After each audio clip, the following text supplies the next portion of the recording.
Yeah, aye. Lionel and Patrick, what a pair, thinking outside the box. They don't play fair, unconventional ways, breaking all the rules, making their own path, never following the fools. Unconventional playbook, rewriting the game. Lionel and Patrick, they'll never be the same. Dancing to their own beat in a world so plain. Unconventional playbook, they're here to entertain. Lionel's a dreamer with stars in his eyes. Patrick's a schemer with tricks in disguise. Together they're unstoppable, a force to be reckoned with. Their unconventional playbook, they'll never be second. Unconventional playbook, rewriting the game. Lionel and Patrick, they'll never be the same. Dancing to their own beat in a world so plain. Unconventional playbook, they're here to entertain. Minnesota Viking fans, the Minnesota Vikings are 3-0. Beating two of the best teams in the last couple of weeks, the San Francisco 49ers and today the Houston Texans. Nobody better not say anything about the Minnesota Vikings, talking about, after the first week, the Giants, well, they just played the Giants. They just beat arguably two of the best teams in the league. The Minnesota Vikings are getting down with it. Got my guy, Patrick Buchanan, on the show. I couldn't wait. To get on the podcast with you tonight, man, and talk about these Vikings. I mean, they are doing a fantastic job playing lights out on both sides of the balls. Just doing a fantastic job, Pat. What's up, man? What's going on with your Sunday? Not much. My Sunday's good, man. When you can hear those words 3-0, it sounds good, and especially when it's your team, right? Especially when it's the purple, right? I don't know if the color's right? I got the purple shirt on, right? I saw your little tag up, but I exposed mine. That's the old number 14. That's my troll right there. Ooh. Yeah, you shouldn't have never left. You gave us JJ. That's my troll for tonight. Yeah. Stephon Diggs had a pretty good game today. I think he had 10 receptions for about 95 yards, but he probably didn't get off like you want to. Personally, I'm glad Stephon's not here because we got Justin Jefferson instead of Stephon Diggs. I'm happy with where we're at. What are your first thoughts about the game, man? Obviously, I don't think too many people gave us the opportunity to win this game, but the Vikings' vaunted defense, B-Flow, come on, man. B-Flow, man, come on, B-Flow. Again, I said it in the last podcast, Pat, you got to touch C.J. Stroud a little bit, and boy, did they touch C.J. Stroud. Last possession, him limping off the field, obviously I don't wish for anybody to get hurt, but I thought the physical play would bother C.J. Stroud a little bit, and all the looks that Brian Flores could give him, they did a really, really good job at that, and I think it threw C.J. Stroud off his game. Oh, yeah. I've talked about it since day one, and I'm never going to stop talking about it, right? And it was the defense. It's B-Flow and the defense, and like you said last podcast, you said it right. They touch up. I didn't want to talk about it all week long. I've just been watching film and just continuously watching the evolution of this defense and the evolution of the players, the evolution of KOC as a head coach. Thought some things could be special. The fact that they've never beaten us, the fact that they've never been in this stadium, the fact that the stadium was rocking, and it wasn't like the 49ers game where people were selling their tickets. No one was selling their tickets for this game at all, right? The stadium was fantastic, but dominating, right? Dominating. And I said it will be up to both defenses. And don't get me wrong, I'm going to be honest. Their defense dominated too. And Houston Texans, but our takeaways, our field possession, right, where we possess the ball, right, our starting, like that helped us. Also, knowing how to play without needing the big plays, right, knowing how to grind out to get the scores that we needed. But yeah, we got to start everything with the defense. JG only had one to come in, that was his own team, right? JG get 3 flips with that first tip right away. Let's get the ball, right? So defense was hounding them, made him uncomfortable. I thought he had a very easy rookie year in the sense of people figuring out a strategy for him. And but I don't think everybody can do what Flores can do because he's got so many moving pieces that are versatile, right? And I think that's what allows him the personnel that he can put in the game to get it. Like Redmond got his first sack today, right? Oh, it's just so many moving pieces up front, between that front seven, and then on the back end, right? You got moving pieces back there. Thought this was let's say, the offense, and it's a team game. The offense was able to complement everything that the defense did today, right? By Sam being able to throw 4 touchdowns, but think the confusion that they did, like I was talking to somebody and I said, didn't CJ see Purdy tell him that that scheme was nutty? Like, did he not call, Brock and was like, Brock, well, hey, what you got to give me, and maybe he did. And Brock is like, man, I can't explain that to you, because Right. it is hard to explain that you don't like. It looks like you don't can't see those guys, like you think they're playing one position, but they're really not, right? Or they're in a zone covering this area, but they're really not. Like, I mean, once again, here's the third game in a row where I think we could have had way more takeaways than we did, right? And we did have one. I don't know what the officials was doing, right? That was a fumble, right? He tucked it, caught it, tucked it. Um, I just think up front, it's where it all starts, right? I think the back end is playing fantastic. CG only had 215 passing yards where he had to pass the ball. Very stout of stopping the run. I thought that was fantastic, holding Cam Akers down there. I just think, like, never this like I didn't live. I was in Minnesota during that time. I wasn't born during the Purple People Eaters time. I've seen Mike Zimmer's defense. That was, Tomlin was here. He had a good defense here. Zimmer in his early years had a good defense here. But I've never, like, I always watch AFC teams, right? And it's usually AFC teams that have these defenses that are just exotic, beautiful, like tough. Like when we really talked about being tough and being physical, like that's what we are defensively. Like we are tough sons of, like we don't miss tackles, and we hit you, we hit you, right? Like they violently hitting you, and not what we've always been, but it's great to have something like that because I think those are the type of defenses that you can hang your hat on, right? And that's just me starting with the defense today. Ivan Pace and Cashman were fantastic as well. Inside, making sure guys were in their right positions and making sure they close up those holes, those gaps, run game. So that was dominating defense to be a good quarterback, right? CJ Stroud is not an average quarterback. He's an above average quarterback, and he looked he looked average today, right? And that's what a good defense and good personnel can do for you. And the personnel that we have, you tip the hat off to them because they have to execute game plan, and they executed it to a T.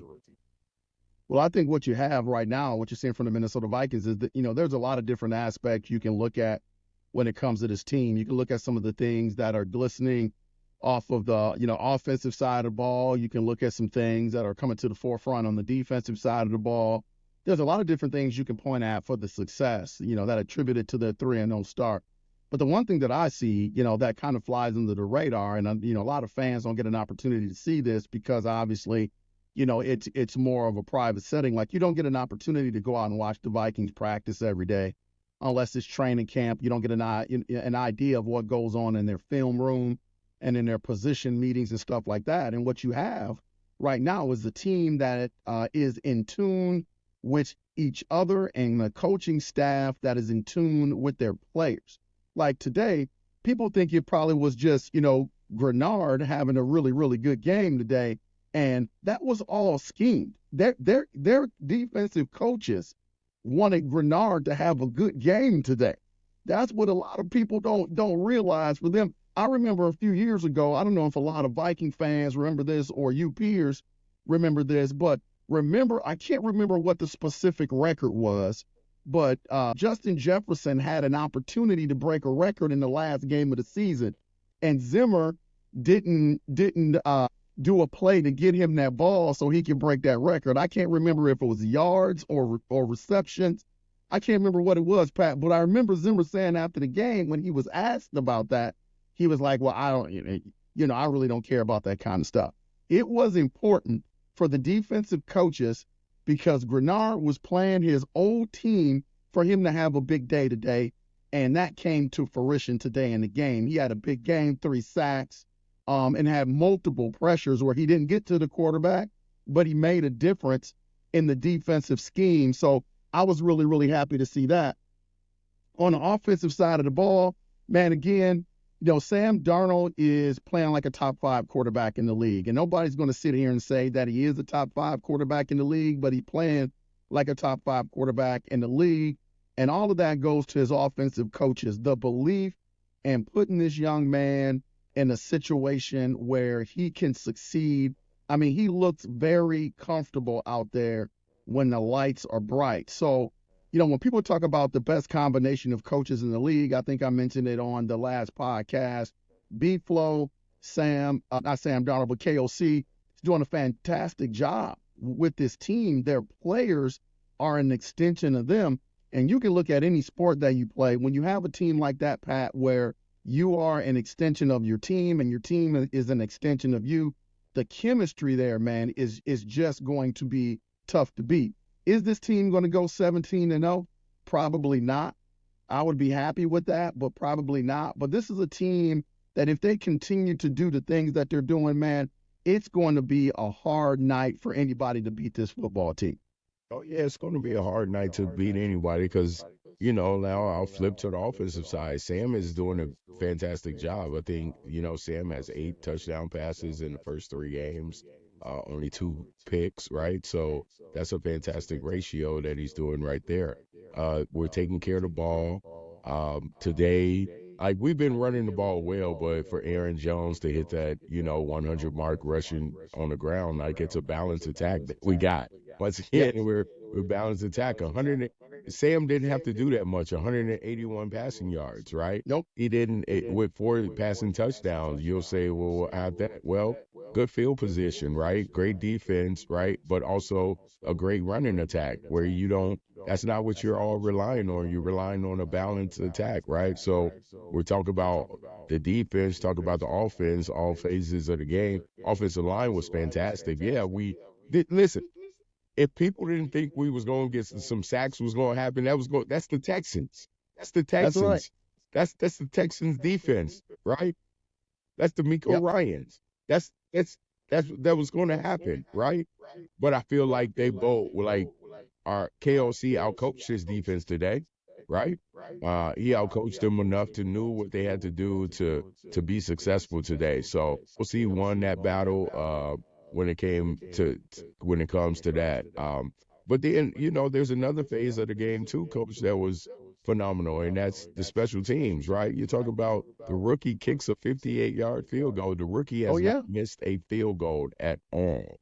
Yeah. That's all 3 phases taken care of. That's tough to beat when you're in sync like that. Just listening to the guys talk, and I know about it. They keep their stuff internal in the locker room, right? They're not worried about, no one's really had talked about them in the off season. And he got a little pub last year, right? Yeah. I told you, they'll be the number 1 topic of conversation. The only thing that's going to trump them is the Dallas Cowboys losing, right? That's a topic of conversation. And then if Kansas City can't follow through this, it'll be the number 1 thing in those power rankings that came up before. I think it moved us to 12 or 10. I don't remember. What was that number? We're going to be a lot higher than that. We're number 9. What was it, number 9 that moved us up to? Yeah, I believe 9. so. Well, okay, we done beat 2 top 5s. So what does that mean, right? Yeah. We done beat 2 top 5s. Are you going to put Seattle Seahawks at us? No, they haven't beat the same caliber of people as being undefeated, right? Yeah. You're going to have to put us in the top 3 when it comes to power ranking, right? To knock off 2 top 5s and to blow one of them out. And it should have been 2 blowouts. Oh, it should have been 2 blowout. Been 2 blowouts. So know if I'm the Aaron Rodgers, he probably ain't gonna be sleeping well this week. So Yeah. Well, I know everybody keeps talking about, the defense. And Nicole put it in the chats, all 3 phases. Sarah talked about the power ranking. But I'm going to tell you where it's at. Obviously, B-Flow was starting to get a lot of attention. B-Flow was shown on TV today more than KOC. So I think a lot of people are starting to hear about this Minnesota Vikings defense, and they're starting to indulge in terms of, learning as much as they can about it. I had the opportunity to watch a couple of podcasts where they were actually breaking down the Flores defense, and it's crazy, man. It is. I don't know how these guys, because it's totally random to a certain extent. Like B-Flow has said multiple times, this is their defense. And this defense is based on a lot of reads. And whenever you give players that type of freedom, the one fear that you have is that they're not going to be on the same page on certain plays. These guys seem to be, they see the same things, they read the same things. That's what gives offenses so many fits, because it's so random. You really can't scout it. Yeah. I know Baker Mayfield last year, when we lost to the Tampa Bay Buccaneers first game of the season, Baker said, well, I got it figured out. I knew what they was trying to do. I don't believe that. I just think he made some really good plays because it's totally random. And we just played 2 pretty legit quarterbacks. I know what people say about Daniel Jones. He's not up there, but you got Purdy, you got C.J. Stroud today. We just dismantled those offenses, man. And I'm not afraid to say this. I'm not saying that we are a Super Bowl team yet. I think I need to see a little bit more from the Minnesota Vikings, and I don't think there's anything wrong with that, but this is a Super Bowl defense, man. Just the scheme, the versatility of it, the speed of it. If this defense can stay healthy, man, the Vikings are going to be tough to beat.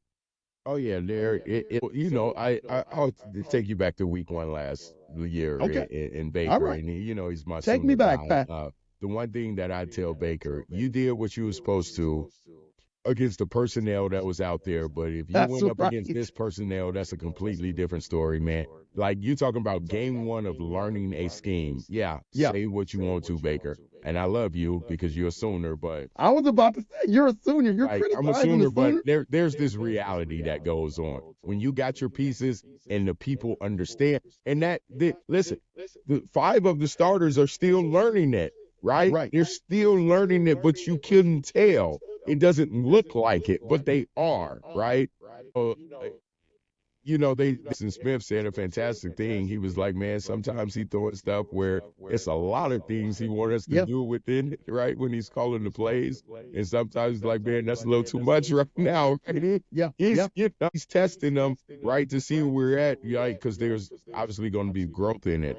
Because every week, and this is since the offseason, this is what I always said about that defense. But I do want to turn heads, and I do want to go back to Sam, man. And I want to go back to KOC and the job that he is doing with Sam Darnold, right? This talented young man is really showing the most out of his opportunity. I'm knocking on wood, hoping the MRI tomorrow comes back right, because man, that I'm gonna be shattered. Like we've been through enough. Hopefully it's just a little tweak, right? Get yourself back out there. So the job he's doing, the cracked, right? And I felt like, in the first 2 years, I always said, I said KOC should give up the play calling, right? Not that he couldn't play call, that so that he could be a head coach and focus. But I think in year 3 now, he doesn't have to worry about his defense. He doesn't have to worry about his special teams, right? He doesn't necessarily, like, he can in tune now more into the offense with knowing that he's got people in trustworthy places, right? Because a lot of pressure is when you're a first-year head coach. But he's calling a hell of a games, man. I mean, his play calling, he's putting Sam in every position to be successful. He's putting his offense in every position to be successful. Now, once again, everything like all the penalties we had out there, I don't like the drought quarters. Like the second quarter was a drought, right? It was a drought.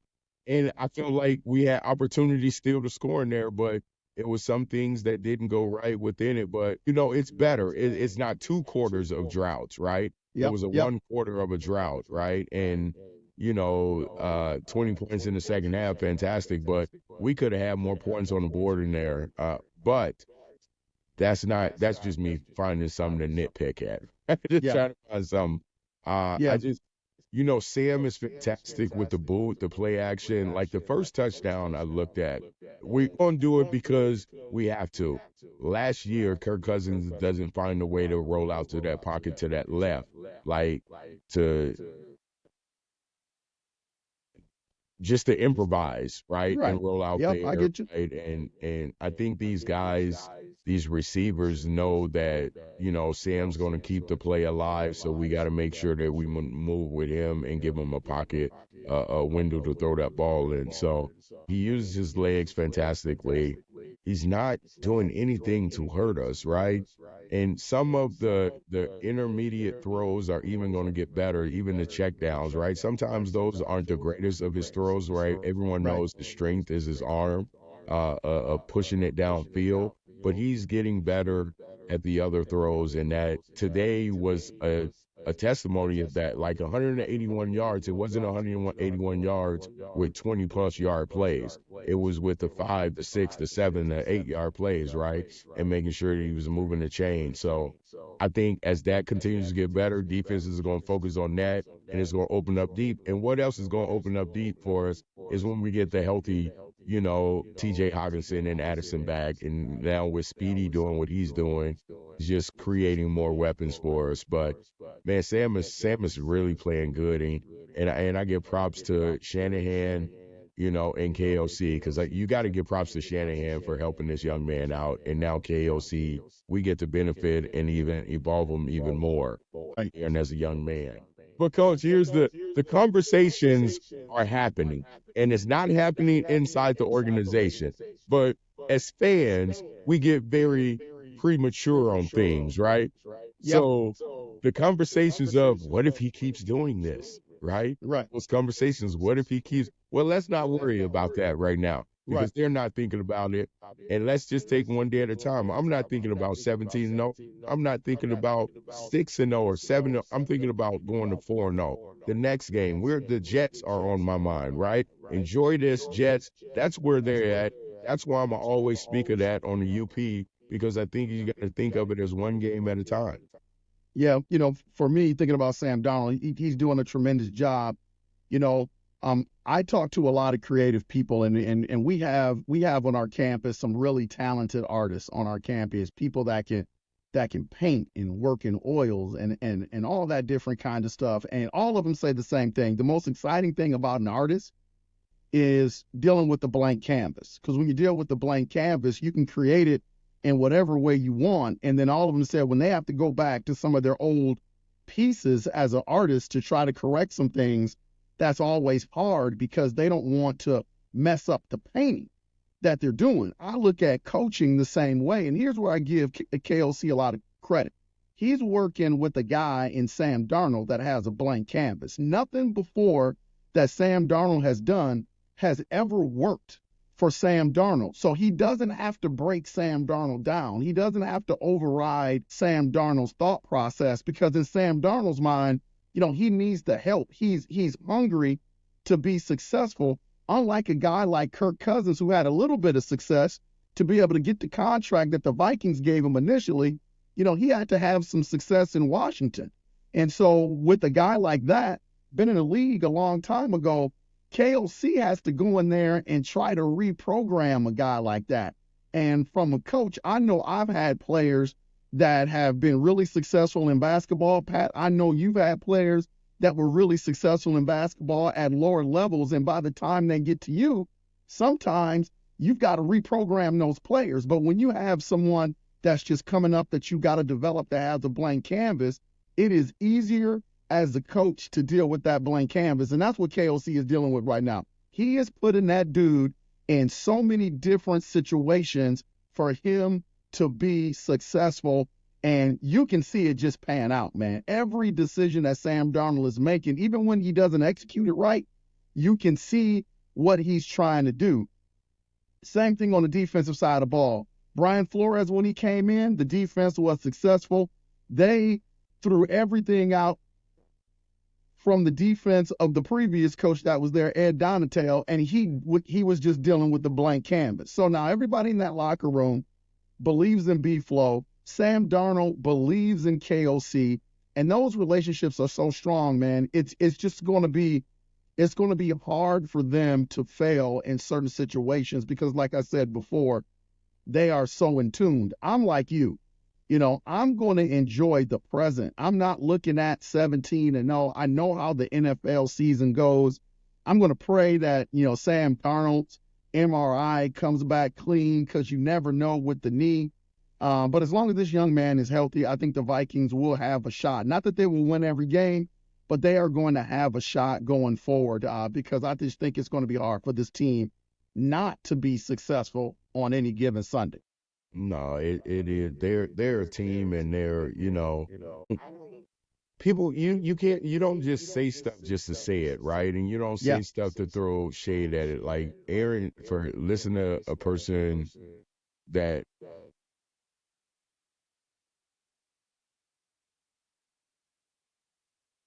I'm listening to Aaron Jones, and he's talking about how this team is, and right, like it's one of the best teams he's been part of, right? He used the word special, Pat. He used the word special. Use the word special. You just Yeah. don't say that, right? And that's mentioned to JG and mentioned to Justin Jefferson, and they're like it is. It's something we built inside it, and it's that thing that I'll talk about it every podcast, man. And it's just something about culture, right? Man, it's almost like you have a family, right? And the culture that you build as parents for your kids inside your Right. house and you're growing up, right? Yep. It's the culture inside your job where you know that the work can get done because you have this fantastic culture. Culture is everything, right? When things are toxic, when things are going here and there's selfish things that are happening, right? That's when things don't go so well. And when there's unselfishness and people really genuinely care about each other, and you see that those men caring about other men, I mean, it spreads, and it radiates all over, and it's radiating all over Eagan, Minnesota right now. Yeah. Yeah, it's great to watch. It's fantastic. Glad, that hopefully I said it earlier that the fans are getting what they deserve. I think they said we hit 120, about 122, 121 decimals today, so it was loud in that stadium. I know they had difficulties, a lot of penalties. Like I knew it was going to be some defensive grinding going on. Man, there was a lot of penalties out there both ends, right? But they had a lot of penalties to affect them, and that's the credited to the crowd noise we had out there. I just, if you look at this team and you ask yourself, really, how can we get better, right? We're 3-0. How does this team get better? What does this team need to do to get better, Coach? I look at the Vikings and I feel like the number one thing is, and I'm talking non-X's and O's right now. I think the number one thing is they have to stay semi-healthy. Like it's the NFL. I know you're not going to have a season where you have no injuries. These guys are going to get dinged up. They're playing hard out there. But if we can keep the pieces together and stay semi-healthy, and Pat, here's the key. Like we've got TJ Hawkinson that's not in there. We've got Addison that's not in there. The one thing that some skeptics would say, waiting for the other shoe to drop, is okay, when these guys come back, who else is going to be out? So being semi-healthy is really, really important. And I love what KLC is doing at the running back position with Aaron Jones and Ty Chandler. He knows the history of Aaron Jones in terms of him staying healthy. So he's not pulling Aaron Jones out of the game because of fatigue. They're not giving him 20 to 25, carries a game, although he had 19 today, but they're not designing schemes where he has to carry the ball that much.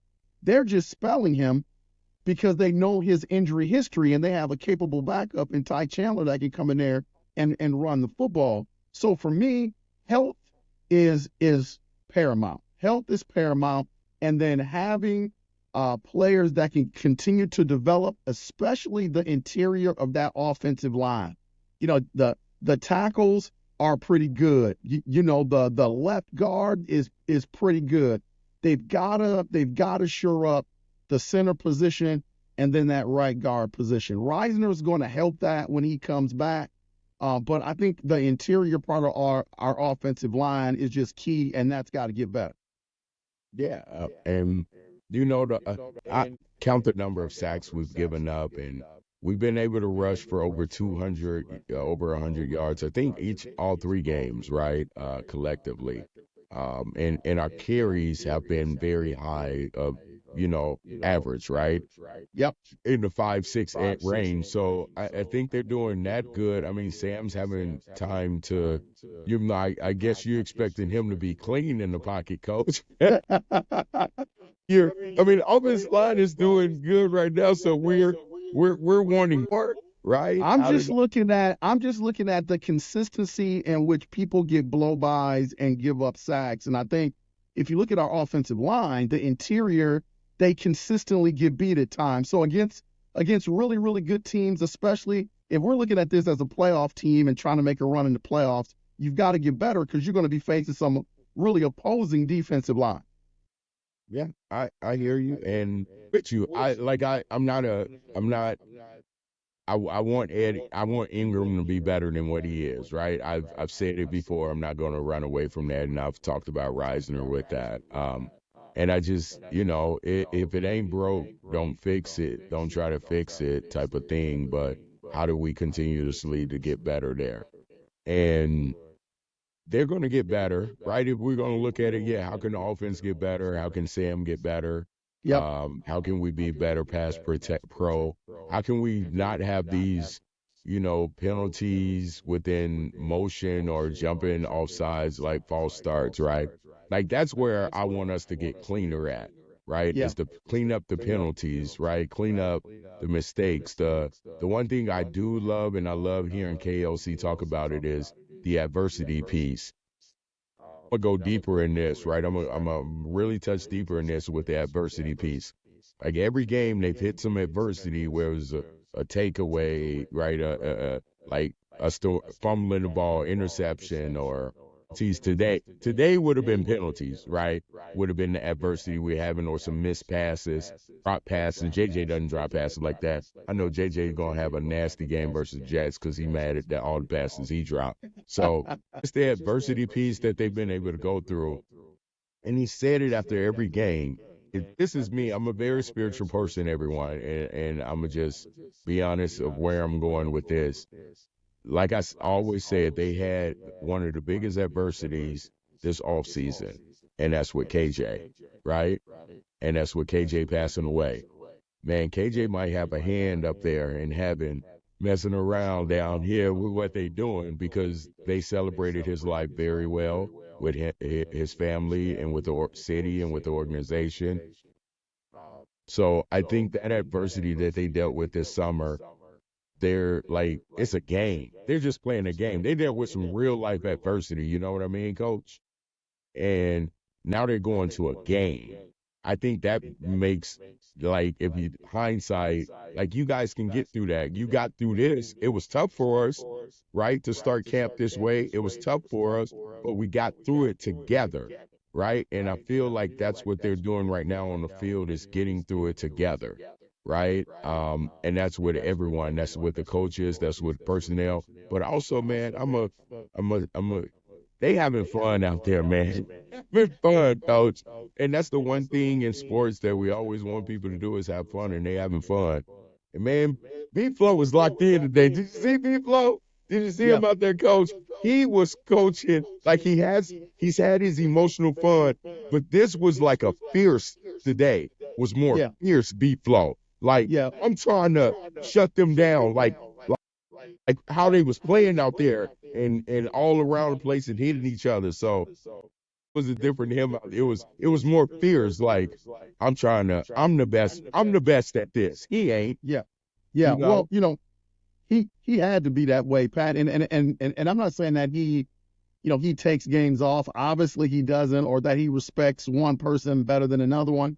But he had a daunting task today, man. He had C.J. Stroud, who people are saying really is the heir apparent top quarterback in the league. So he knew what he was up against. And sometimes, I mean, you've had those big games as a coach. There are certain games that bring out that focus in you.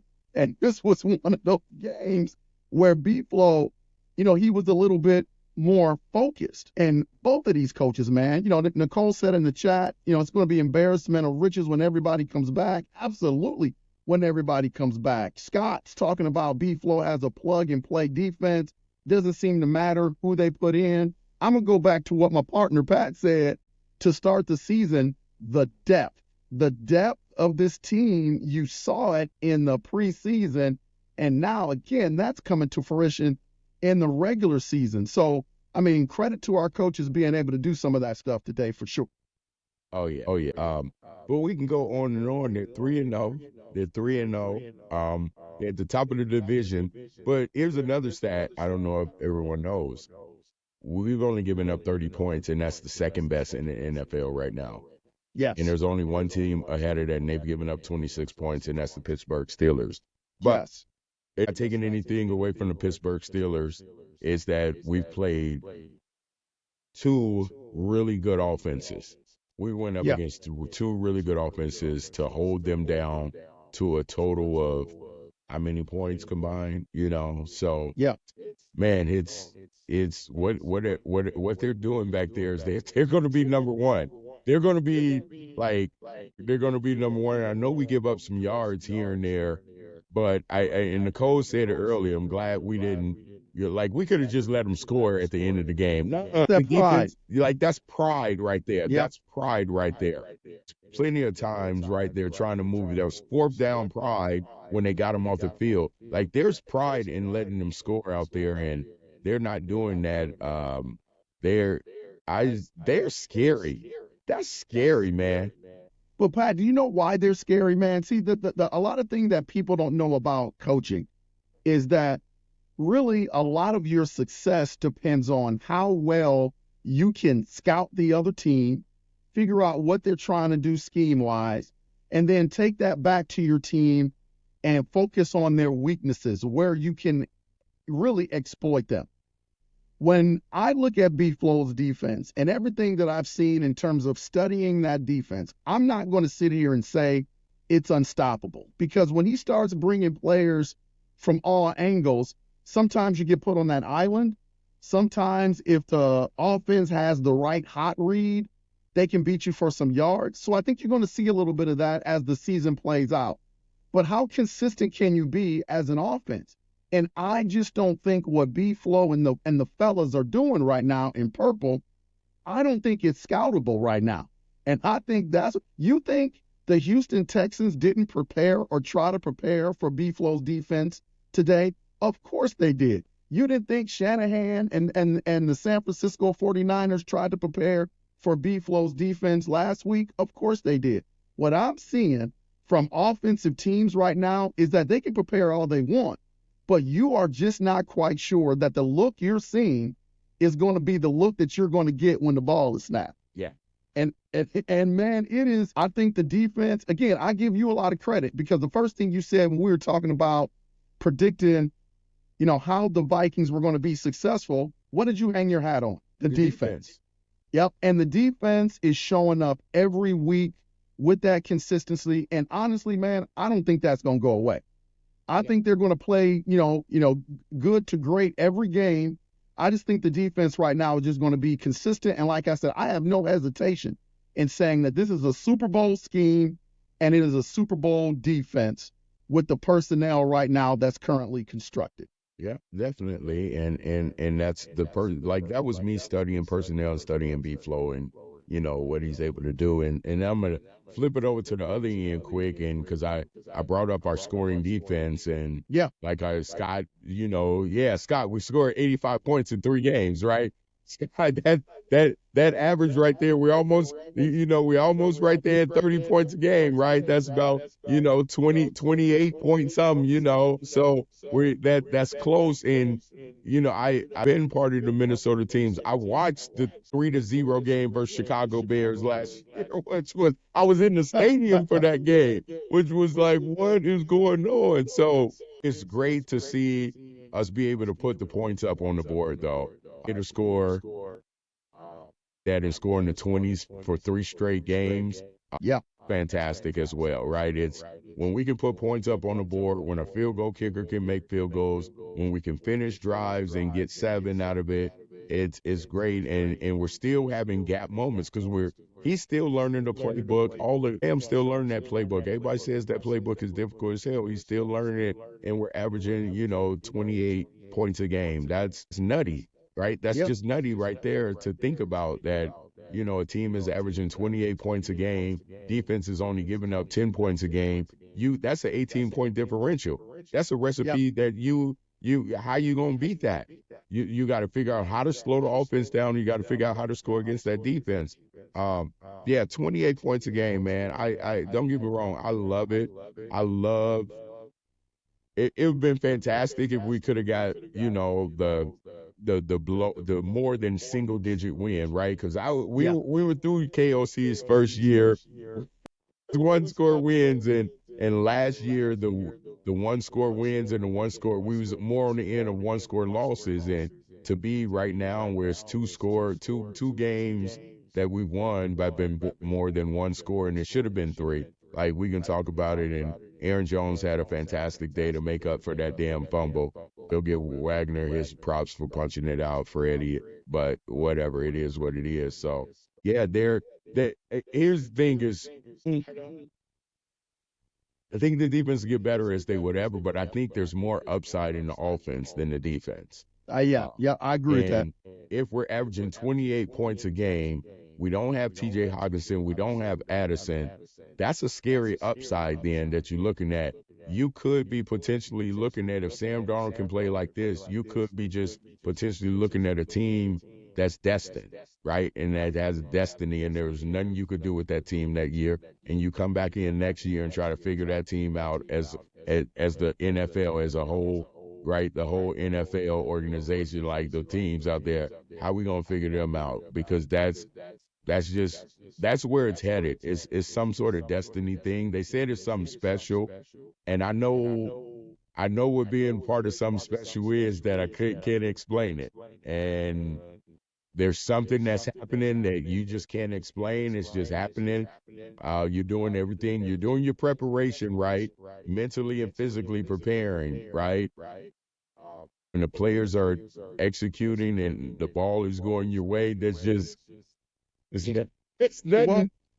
Well, listen, man, I'm gonna tell you this about the Minnesota Vikings, and you know me by personality. As UP Nation gets a chance to know you and I a little bit better.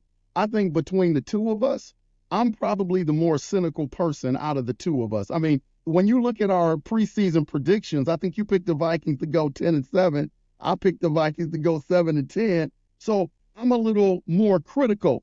But I'm going to say this. Here's where the Vikings are winning me over. Their 3-headed monster right now is the best in the league. I have no hesitation in saying that. Kwesi Adolfo-Mensah as the GM, Brian Flores as the defensive coordinator, KOC as basically the play caller and the head coach. That's a hell of a 3-headed monster, okay? So you got that. The Vikings are winning without major pieces in their offense, and their offense has looked better than it's looked in the last few years when it comes to the Minnesota Vikings. You're still missing Hawkinson. You're still missing Addison. Those are 2 big, important parts to our offense, and the Vikings offense is still rolling. You look at next year, 2025, we're one of the best teams in terms of salary cap room in the league. I believe we're top 5. So you're going to be able to add some pieces. Patrick, the stars are aligning from the Minnesota Vikings. Whenever you look at these dynasties that have been out there, whether it's basketball, baseball, football, people never see the beginning of what the dynasty looked like. They always see the finished product of what the dynasty is. Right now, we're in the foundational part of becoming a dynasty. And next year, we get an opportunity to add some pieces. Who knows who our quarterback's going to be? Sam Darnold right now is making a case. If it's not Sam Darnold, we got J.J. McCarthy. The stars are lining up, and this is why this feels so good. We've been 3-0 before. We've had good starts before. We've had winning streaks before. But, man, this is feeling a little bit different, and it's feeling good because we just got a lot of pluses in our column going forward this year, next year, and years beyond. And we've just never been, since I've been rooting for the Vikings, we've just never been in this situation where we got that franchise quarterback, we're playing good ball, and we got that three-headed monster, defense, offense, and the general manager. Man, everything just seems to be cooking, Pat, and we couldn't be in a better spot. Yeah, we can. You fantastic question, Scott, right? And you just mentioned two of them, and Scott, when are they gonna lock him up? Scott, They gotta lock him up. but I'm gonna be honest, right? And Nicole says better do it soon. Here's how I feel, right? I feel they're hungry. Don't lock them up until the season's over. Don't give them the bag when the season is over. They're hungry right now. Do not disrupt that. And I'm not saying they're like it. Every $50 million quarterback looks like crap right now that signed $50 million in the offseason. Don't lock them up right now. You did JJ in the offseason. It was perfectly fine. Yeah, we just gave Phillips some money, right? Whatever. Let them hungry and make them the highest paid whenever the season is over, right? Let them finish this out because they're hungry. And I'm not saying the hunger's going to go away, but I think there's something about it when you want to get locked back up. No, yeah, Scott, I know. He's coming up with something, Scott, because we look good out there. I don't want to interrupt the flow. That's all it is. Right. No, but I'm going to disagree with you a little bit, Pat. I'm going to push back a little bit. I think you have no worry. You have no worry about KOC really going anywhere. This is his first coaching job. This is where he wants to be. I don't think you have any worry about Kwesi going anywhere. The guy that I worry about is B-Flow. Like I think you gotta lock B-Flow up sooner than later because I'm telling you, he's starting to get a lot of attention. And I'm telling you, they showed B-Flow today on national television more than they showed the head coach. That's letting you know that he's starting to garner that attention, man. And I think they're going to have to open up the checkbook big for B-Flow. They're going to almost have to pay him like a head coach to get him to stay. So the sooner they get him locked up, the happier I'm going to be as a Minnesota Vikings fan. Would you pay him just $1 million shy of what KOC getting? Yes.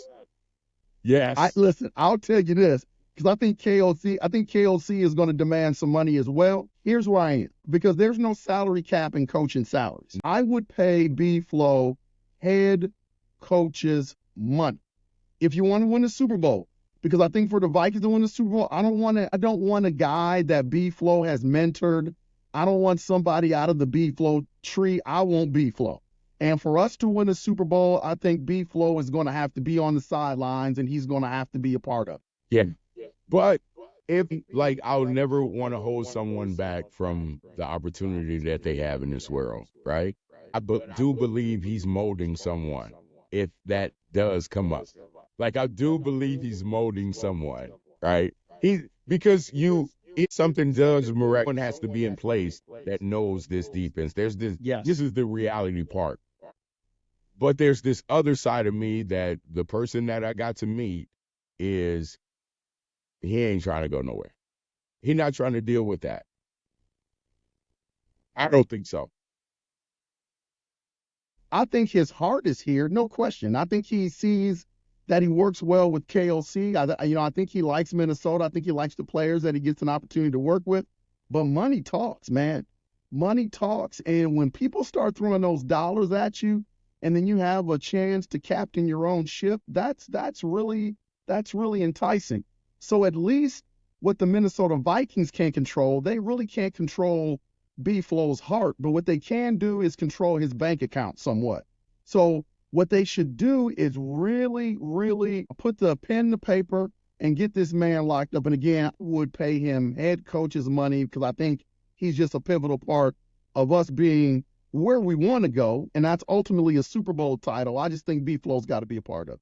Yeah, I believe they give him the money to do it, and I believe that all the little young pieces that he got.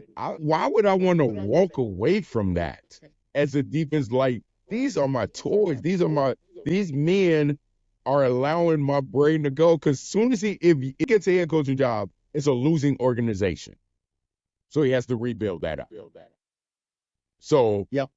You're going to go to a it's not a they were losing like good, right? It's time for a fresh start. Why? When you just got these guys like JG, Green, Cashman, you got DT, right? You got all the, other little pieces that you got, with the Bynum and the Martellises, I-Pace, Rodriguez, you got Phillips, you got Patrick Jones, you got all the, we keep going on. Why would you want to go to be a head coach? As long as they're taking care of me, why would you want to, right? Yeah. Like, if they're willing to, I don't know what Andy Reid is making a year, right? Andy Reid might be making $10 million a year. I don't know, right? Yep. Like, if KLC is going to get $8 million a year, are you going to stay for $7 or $6 million a year? There's no coordinator getting that much money. Right. Now, I agree with you, Pat. I agree. Sometimes, and I'm not saying this is B-Flow, but some people are made to just be assistant coaches. Some people are just made to be defensive, offensive coordinators, because in that title, what you don't understand is that you get a chance to just coach. Some of the you peers out there, you just get a chance to coach. When you're the head coach, you got to make appearances. There's just a lot of responsibilities that come with being a head coach. When you're an assistant coach, basically whatever your responsibilities are, your responsibilities are. I look at Chip Kelly for the Ohio State Buckeyes. He left UCLA and basically said, "Man, I'm tired of being a head coach. I just want to coach offense. I just want to coach." And B-Flow may be in that mode because he's got a little taste of being a head coach, and it didn't go well for him in Miami. Now you could argue this is probably the best spot that he's really, in, because KLC is giving him 100% responsibility with the defense. And right now, in my opinion, he's got the number one defense in the league. I don't know if the stats bear that out. I know Pittsburgh is looking pretty good too, but in terms of defenses and how you have to figure them out to be successful, man, B-Flow and the Minnesota Vikings are lights out right now. Yeah, people may not be shocked, like, to be the 32nd defense like 2 years ago to turn to 15 and then be in the top 2, right? That's like unheard of, right? That is very unheard of.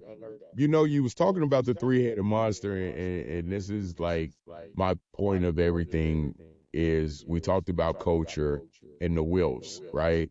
And 20 years in as owners, I think this is what the Wills envisioned. Innovative, mind-thinking general manager. Yes. Young, innovative thinking head coach. Young, innovative thinking defensive coordinator. Like, young, innovative special teams coach in Daniels, right? Like, all these different minds was like, I just feel like they just put everything, it finally is showing up, right? You got the number one facility in the NFL, right? You got one of the top trainings rated and like, you built this, and this is what it comes down to. I've never, like 1998 was exciting, electrifying. The Brett Favre year was like, wow, this is different, just the start of it, right? It just feels like like you said, the stars and everything's just lining up. And I think, the Wills have done a fantastic job. I love the Wills as owners. I think they're great. Mark and Ziggy are are fantastic. And But Pat, do you think, and this is not only for Pat, but this is for all the you peers that are on the chat today. I would love everybody's opinion on this. Do you think this feels a little bit different because there was really no expectations for the Vikings this year? I mean, in every publication, they were picked last, in the division, one of the worst teams in the conference. I also saw that they were, the front runner to get the number one pick next year. And, people were saying they were going to lose, the first 8 games. I know you were pretty high on them. I mean, you weren't saying they were going to win the Super Bowl. But again, I go back to our preseason picks. You were like, okay, they're going to win, 10 games, we'll be 10-7, roundabout there. And I think that was a conservative pick with you because I talked to you off the air and you were like, they may I would win. have went different. It would have went a lot higher just Yeah, because paying attention. yeah, yeah. So, is it different? Because this is not unique. We've had good starts. We've had winning streaks before. We've had that. But for some reason, you're right. It does feel different. And I'm just wondering, is it because of the lower expectations of the Minnesota Vikings? I mean, we had some tragedies in the offseason, and then we had our future franchise quarterback get hurt. So I'm wondering where that feeling of special is coming from. Yeah, I mean, it's. I'll tell you something. Like in all those other years that we all know about, when in Scott he goes back to the mid 70s when there were the high expectations, then we had all the letdowns, right? We all know what that's like, and I've been here since '94, Scott, and that's since I've been watching them since then, and I know them. So you dealt with the Purple People Eater years, so I'm hugging you right now, Scott. So you 0-4 in the Super Bowl, man. I just so yeah, maybe it's because there wasn't these high expectations that they're thus far just surpassed the expectations, and you're still waiting for the other shoe to drop. But it's what it is a little bit. But once again, I've never in what is it now, 30 years, I have never seen anything like what they're showing I'll say it again, I've never seen this is one of those defenses that I always talk about, that man, I wish we always had one, right? I watch so many, and you don't see so many NFC teams. The Los Angeles Rams defensive team was like that, but you usually see AFC teams with it, like the Baltimore Ravens when they were winning the Super Bowls, right? The Pittsburgh Steelers when they won the Super Bowls, right? Those defenses there, the New England Patriots, even that, I mean, I know they had Tom Brady, but their defenses were fantastic. Those are the type of defenses which make me feel that is just something different. That's part of it. But the biggest part is you can feel the culture, right? I know I can just touch them next door to me where I work Yeah. at, but culture feel of it too. Like you don't have to deal with the bullshit. And we're not dealing with the bullshit as fans. And that's a great thing that we do not have to deal with that. We're not hearing that coming from it. We're not seeing, like I said, a head coach and a quarterback go after each other. You're not seeing your best player be selfish and sit out, right, because over contracts, right? You're just not hearing all the negative things. We're not on a boat somewhere having a party. We just all the things just, I don't know, they're just, yeah, it's part of the expectation, but I've talked about it since the summer, and it's been culture, and it's been since the whips down, and that's what I feel is different, right? Yeah. And that they Yeah. have great leadership. And the whips have been here, but we haven't had all the moving pieces in the right place yet, right? The Wilfs have been here. They've had 4 or 5 different head coaches, and team feels good. But in year 3 and the things that have gone on, there's nothing like KLC's a good dude, you Yeah. know. Kelsey's a good dude. He's not this old mean ass dude in Zimmer, and he's not Childress, who can't even fucking hear, but is it where he had a quarterback conflict because Brett Favre felt he knew the offense better than Childress knew the West Coast offense, and Yeah. So I don't know. Yeah, I'm gonna touch on something that Scott put in the comments about KJ, and maybe this is about him, and sometimes that can galvanize a team. Like, we live in a society today as people, and I think we're all guilty of this. Everything is fast moving, and you just get things right away with all the technology. I mean, you got a phone that's attached to your hip. Any sort of information that you need, if you want to order something, you can basically do it for your phone, and it's right now, and it's hurting, your face-to-face relationships, because you never really get a chance to talk to people. You're always in your phone. It's kind of what technology has done to our society, and you just never slow down until something really significant happens, like a death, and then everything just refocused. You start to take inventory of your life, and you start to say, okay, here are the things that's important. And there is a chance that tragedy this summer refocused the Vikings and their coaching staff. You may have some members on that team that sit here and think about, well, that could have been me. I'm going to live in the present and just take inventory of all the blessings that I have in my life.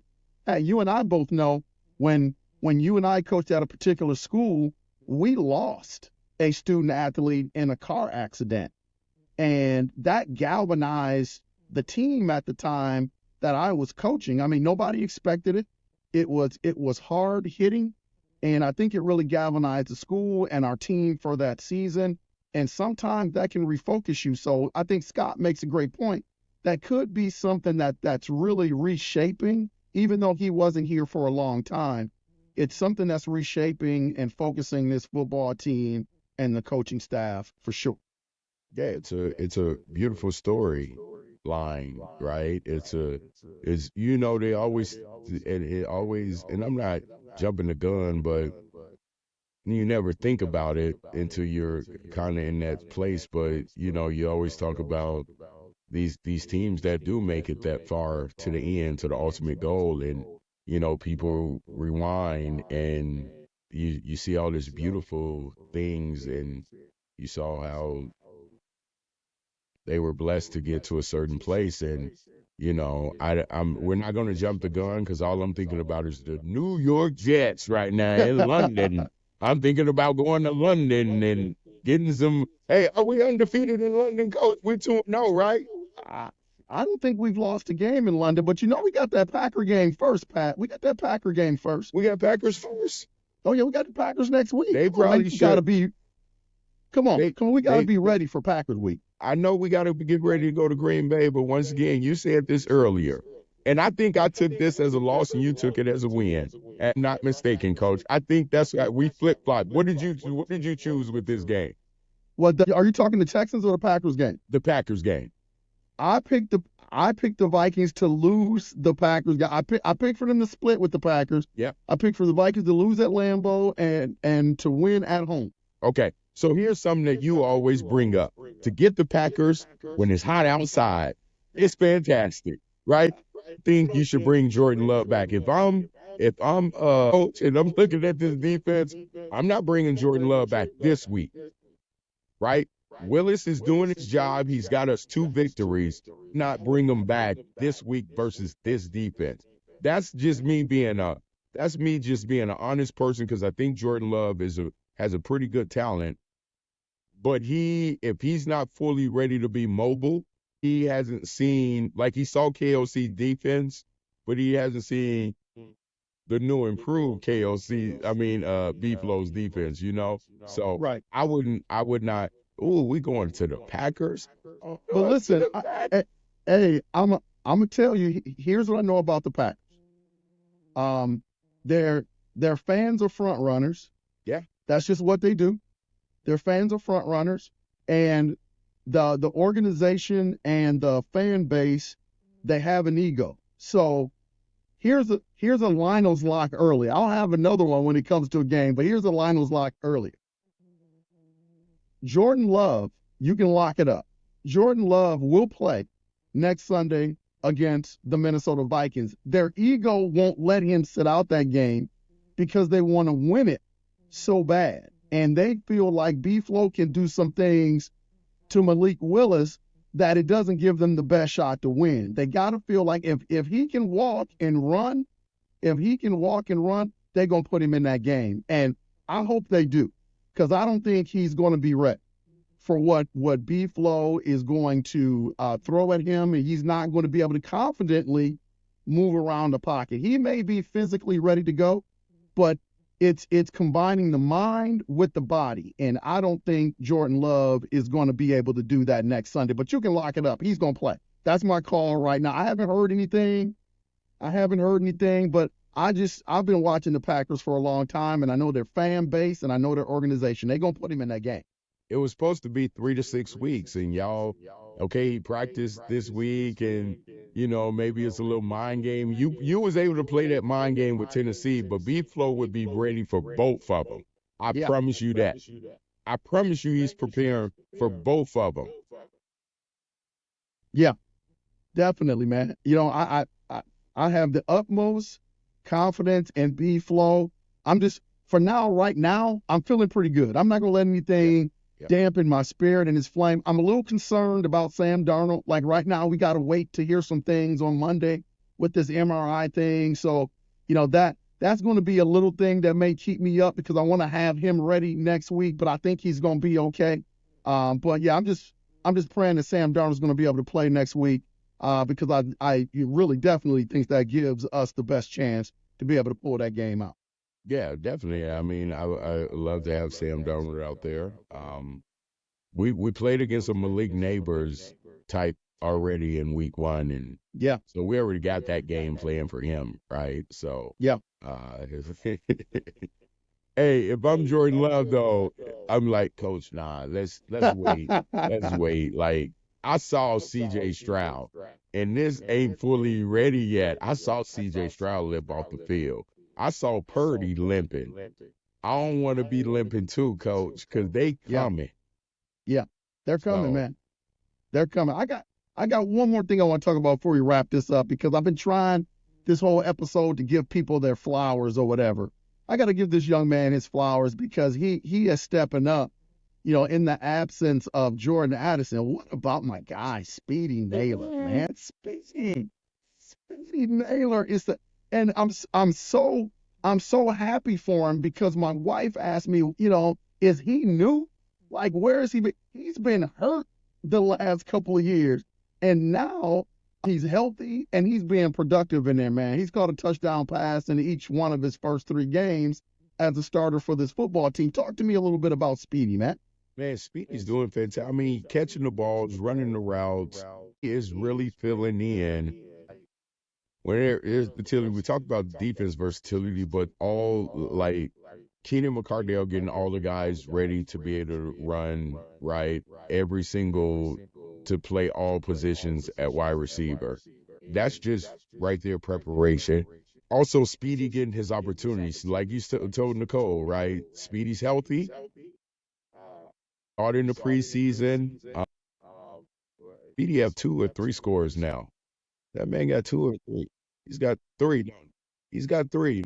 He's really, this offseason, you and I even talked about it, right? And we was like, oh, maybe Thielen's going to come back here. KJ Osborne's who's going to be our new 3. And we really didn't know, because, number one, we didn't know the health of Speedy, right? Him and Tristan Jackson showed fantastic things. And I think Speedy's just really just showing us that he can fill in as needed. Does that make it a 4-headed monster when Addison and TJ Hockenson get back? Oh man, it's going to be, and see, the thing is, TJ provides that insurance policy underneath with those drag routes. So that's really going to stress the defense out. Right now, I'm not saying that, our tight ends are non-existent, because you saw Munt catch a touchdown pass today. But when TJ Hockenson comes back, it's just a whole different level of player at that position. And you're right, man. It's going to be a 4-headed monster. And don't forget about Powell.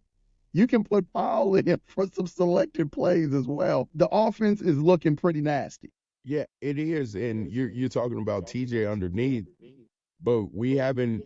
I mean, how many above 20-yard plays or like long plays that we had, right? Not that many where it's all that setup, right? Like Yeah. they're setting up for the big ones, right? Because you're going to be focused with Speedy catching these balls underneath. You're going to be focused on him and like catching something short, and he's just going to hit you over the top, right? Same as Yep. with JJ, with Addison or whatever. So I think this is all set up for people, smoke and mirrors for them for later on, that people just, it's going to look like one thing, but it's going to be something different. It's going to look like it's going to mirror what they're really trying to do. And I think KLC is preparing for everyone down the road, trying to set y'all up on film right now, where he really shows you what he's going to do. So he's just adding something else, insurance policy, but also he goes back to that thing we talked about, Coach. DEPTH, depth, Yeah. Yep. right? It's Yep. he's showing the depth, and I'm glad that Rieger's gone too. He was horrible. But it's Powell and one's doing a good job. But man, Speedy, man, keep doing what you're doing, Speedy. Speedy, keep getting on film, because hopefully Addison back this week. He done sat out 2 weeks. Get your tail back on the field.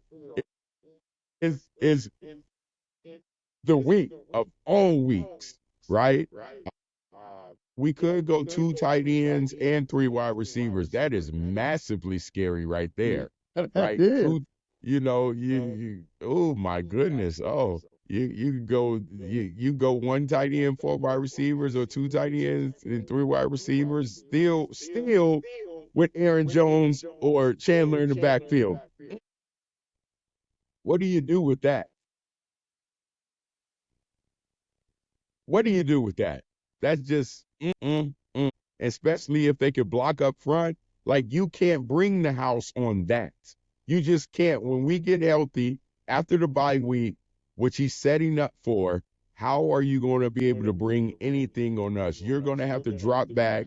And then you know what that is? Aaron Jones, Ty Chandler, City. Then you creep up. Oh, that's you. It's all a setup. So it's hopefully people try to figure it out. But man, that's a good question about Speedy, man. Speedy's fantastic. Speedy's doing what he's supposed to do.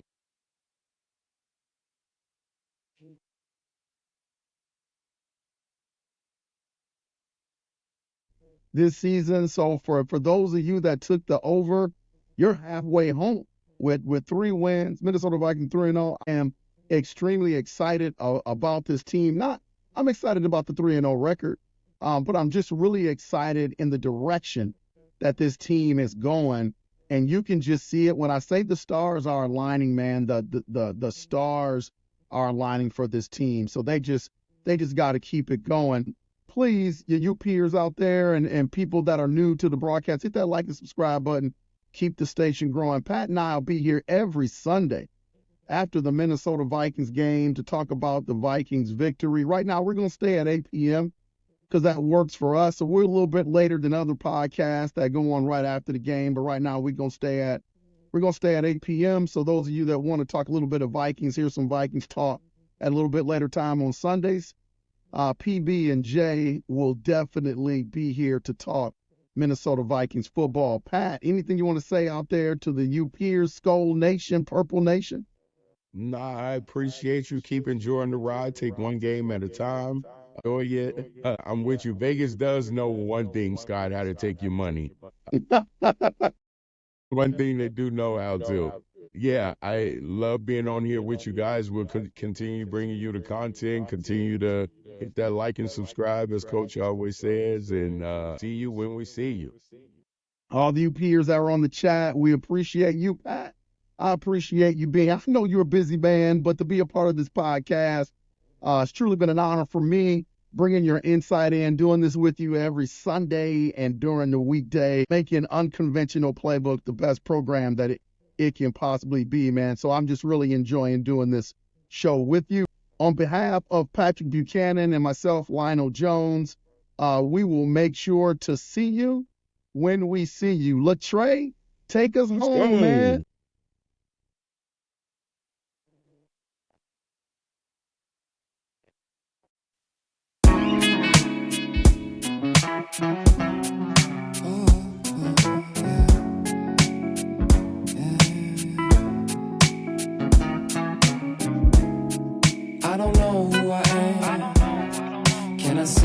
the man? Am I losing my mind? Am I wasting my time? Do I know who I am? I don't know who I am. Can I say I'm the man? I don't know, I don't know, I don't know, I don't know, I don't know who I am. So confused in this life full of me.